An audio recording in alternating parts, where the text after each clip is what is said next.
आपण जर दुकानात केस कापायला गेलो तर आपण पैसे देतो. हो पूर्वी माणसाची केस कापायलाही त्या नाभिक समाज लोक घरी यायचे आहे का नाही, दारात बसायचे. घरी याची बैत्यावरती. हा बैते मी त्याकडेच येणार होतो. तर या म्हशीच्या ह्याला पूर्वी काय तुम्ही नाभिक समाजाच्या म्हणजे जो म्हशी बांधायचा त्याला काय दिलं जायचा मोबदला धान्य हे द्यायचं ना त्यावेळी? त्यावेळी. बर.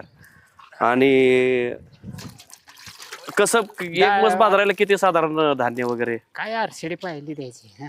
बर बर. आणि मग आता आता काय 200-250 रुपये बर एक मस बाजारायला. बर. अच्छा. पण तेवढे पैसे देऊन तरी येतात का? वेळव नाही ना. अच्छा. वेळव नसते ते. बर. म्हणजे त्याला विनंती करावी लागायचं, ये बाबा ये. हो मग आता हे तुम्ही स्वतःच हे केलं? हो हो.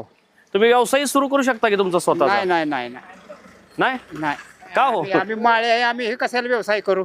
त्याला काय होते आता माणसांचे केस कापणारे जे लोक आहेत त्यात बाकीचे समाजातले बी घुसलेत की. घुसलेत पण कसं आहे माहिती आहे का, त्याने ती कारागीर ठेवलेले ते. बर. स्वतःहून ते करीत नाही ते. बर. कारागीर ठेवलेले त्याने. अच्छा. असं आहे ते. बर. आता मला सांगा की पूर्वीच्या काळात म्हणजे असे म्हशी बांधण्यासाठी लोक यायचे. आता हे शेतकरी असे म्हशींची काळजी घेतात का हो, म्हणजे बांधायचे? बाजाराचे काय ठराविक लोक घेतात. बर. घेणारे घेतात. बर नाही ती मग त्याला बोलवायचा 2 दिवसानं 4 दिवसानं ये पण ये बाबा. बर.